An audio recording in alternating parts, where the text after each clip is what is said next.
একটা সিনেমার টিজার আর তাতেই শুরু হয়ে গেল আন্তর্জাতিক বিতর্ক। ভাবা যায় শুরুটা শুধু একটা সংলাপ দিয়ে। সলমান খানের নতুন সিনেমার এই ডায়লগটা বেশ পরিদর্শ, তাই না?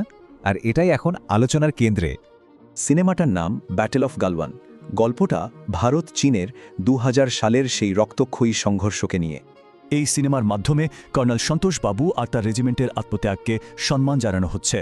সেই সংঘর্ষে ১৬তম বিহার রেজিমেন্টের ২০ জন ভারতীয় সৈন্য প্রাণ দিয়েছিলেন।